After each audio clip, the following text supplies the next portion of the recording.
Dans le monde du hip-hop, tout le monde déteste les homosexuels. C'est ce qu'a affirmé Kanye West en août 2005 lors d'une interview accordée à MTV. Il raconte comment lui-même a été homophobe, mais s'est rendu compte que l'homophobie c'était de la merde quand il a appris qu'un de ses cousins préférés était gay et que la relation que son cousin avait avec son partenaire était, comme il le dit, tout aussi spéciale qu'en couple hétérosexuel. Si on est honnête, on peut dire avec assurance que dans le rap français, c'est pareil. La plupart des rappeurs français sont intolérants à l'homosexualité et je pense pas que ce soit risqué de le dire. Maintenant, imaginons qu'un rappeur partage sur Snap une capture d'écran contenant des sous-entendus homophobes. C'est ce qui est arrivé à Kobalade. D'ailleurs, c'est l'histoire que je vais vous raconter aujourd'hui. Le 2 novembre 2017, la police d'Henderson arrête un homme de 53 ans. Cet homme se nomme Wendell Welton, un ancien pilote d'avion. Il est accusé de meurtre, d'abus sur mineurs et possession illégale d'armes à feu. La personne qui aurait subi les sévices de Wendell, c'est Giovanni Melton, son fils, alors âgé de 14 ans. Dans sa version des faits, le père met en avant un crime accidentel suite à une altercation avec son fils à propos d'un manque d'assiduité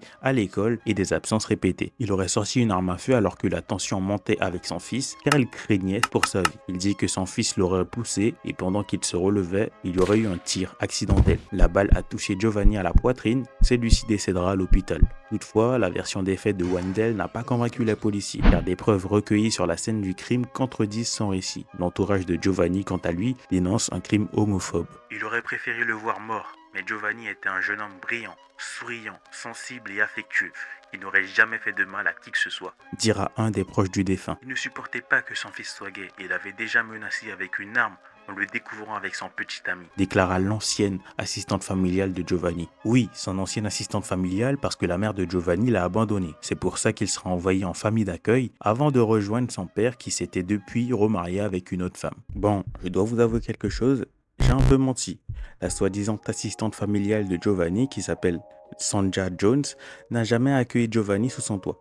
La mère du défunt a fait un communiqué sur Facebook et c'est très intéressant. Ouah, le long pavé. On apprend par exemple que Giovanni n'a jamais été abandonné par sa mère, que Veronica, comme elle s'appelle, était victime de violences conjugales et ces violences ont amené à une séparation en 2004 et ensuite en 2006 à un divorce. Veronica avait la garde de ses fils Giovanni et Marcelino. Et la raison pour laquelle Giovanni a fini chez son père, elle le dit, j'ai amené mon fils Marcelino chez Wendell parce qu'il était hors de contrôle étant adolescent. Giovanni ne voulait pas être séparé de son frère, alors je l'ai laissé rester avec leur père, chez lui, avec sa femme. En 2017, l'adolescent ne s'entendait pas avec la nouvelle compagne de son père. De ce fait, le père et la belle-mère décident de louer un appartement pour que Giovanni puisse s'installer. Et ceci sans que la maman de Giovanni ne soit au courant. D'ailleurs, c'est dans ce même appartement que Giovanni se fera tirer dessus par son père. Concernant la soi-disant mère adoptive, on apprend qu'en fait, c'est juste la mère d'une ex-petite amie du grand frère de Giovanni. Elle a ouvert un faux compte GoFundMe et a trompé les gens en disant qu'elle était la mère adoptive de mes enfants et qu'elle collectait des fonds pour mon fils Marcelino parce qu'il n'avait pas de famille. L'argent qu'elle a collecté n'a jamais servi aux funérailles de mon fils. J'ai appelé le FBI, je l'ai dénoncé et ils ont fermé le compte. En novembre 2022, Wendell sera condamné à la prison à vie avec la possibilité de libération conditionnelle après 28 ans de prison. Kobalade a partagé une capture d'écran d'un article du site franbuzz.fr dans sa story Snapchat. Dessus, il y a des emojis de poignées de main et un bien joué qui peut signifier qu'il y a une certaine validation de l'acte perpétré par le père. En peu de temps, la capture d'écran va faire le tour de Twitter et ce qui aurait pu passer entre les mailles du filet va se transformer en polémique. Voyant que ça commence à faire polémique, il va poster une story. Bon, je vois que ça commence à faire polémique, je suis pas homophobe. Essayez pas de me coller cette étiquette, Dieu pour tous, je cautionne pas le screen qui tourne. Bonne soirée. À la suite de cette story, il va en faire une autre, mais cette fois en vidéo parce que la polémique grossissait et que certaines personnes trouvaient la story précédente maladroite. C'est polémiquer, de me coller l'étiquette d'homophobe. Moi, je suis pas homophobe. Hein. Chacun pour soi, Dieu pour tous. Moi, j'ai mis inscrit hier, c'est vrai, j'aurais pas dû le mettre, mais je ne consomme pas du tout le meurtre, ni l'enfant gay. Rien à voir. Hors sujet, c'est une incompréhension. Je cautionne ni le meurtre ni l'enfant gay. Ça fait 2 fois qu'il s'excuse, peut-être que la troisième est la bonne. Mon tuteur là, vous voulez me faire un truc de ouf, vous êtes des bâtards. Je me suis mal exprimé. Moi, j'ai dit quoi? Je cautionne pas le meurtre. Après l'enfant gay, franchement, chacun pour soi, Dieu pour tous. Voilà, là, je suis en vacances. Arrêtez de me prendre la tête. À la suite de cette deuxième vidéo d'explication, il va faire un communiqué sur Twitter. Qu'on soit clair, la famille, je ne cautionne pas le meurtre, je suis contre l'homophobie. On m'avait envoyé l'image d'un homme qui a tué son fils parce qu'il était gay. J'étais choqué parce que c'est une dinguerie, c'est pour ça que je l'ai reposté. J'ai fait ça en quelques secondes sur mon tel, j'ai pas capté le bien joué en bas. C'est de ma faute, j'aurais dû mieux voir. C'est pour ça que j'ai tout retiré en quelques minutes après en voyant tout ça et mon erreur. J'ai réagi sans réfléchir, sans peser les mots et réaliser l'impact de cette capture.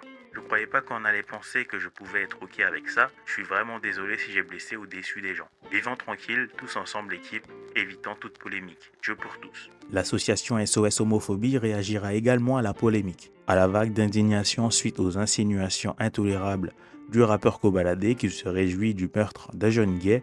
Ses excuses inappropriées et insuffisantes peinent à masquer l'homophobie décomplexée dont il fait preuve. Koba, c'est un des rappeurs qui tourne le plus en festival, mais suite à cette polémique, il va être déprogrammé de plusieurs festivals, dont Wheel of Green. Le 19 mai 2020 sera publié sur le compte Instagram de Koba une des vidéos les plus fake et en même temps une des plus drôles du rap français. C'est une sorte de vidéo de sensibilisation à l'homophobie et en même temps une vidéo d'excuses par rapport à la capture d'écran qu'il a partagée sur Snap. Je leur dirais qu'ils ont pas le droit de faire ça. En vrai, il faut les protéger et ça, c'est le rôle des parents eux-mêmes. Et pour ceux qui font ça, heureusement qu'il y a des associations d'ailleurs qui les aident à trouver un abri, un toit, loger. C'est comme la capture. Je vais la partager pour montrer que les gars ont tué son fils parce qu'il était gay. Mais en vrai, moi, j'ai rien à voir avec l'homophobie. Je suis pas du tout homophobe.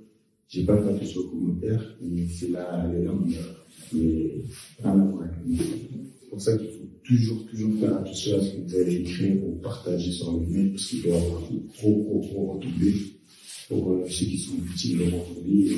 C'est pas bon. Je dirais que la parole est différente, hein. Je ne peux pas citer une personne parce que je dis, chacun peut son idée et voilà, faut pas faire attention aux différences. Je dirais que moi, déjà, pas de salon de femmes, il n'y a pas de place pour l'homophobie, ni dans les femmes, ni dans la musique, partout dans le monde. En conclusion, qu'est-ce qu'on peut dire? S'il a pu sortir un album avec Zola, c'est que sur le coup, on est bien d'accord qu'il a dû perdre quelques centaines de milliers d'euros, voire même peut-être des millions, on ne sait pas, qu'on connaît pas ses cachets. Mais en tout cas, sur le long terme, il a vesquille la polémique, il a vesquille le boycottage, il a vesquille la fin de sa carrière. C'est tout pour cette vidéo, n'hésitez pas à vous liker, à vous abonner à la chaîne et moi je vous dis à bientôt.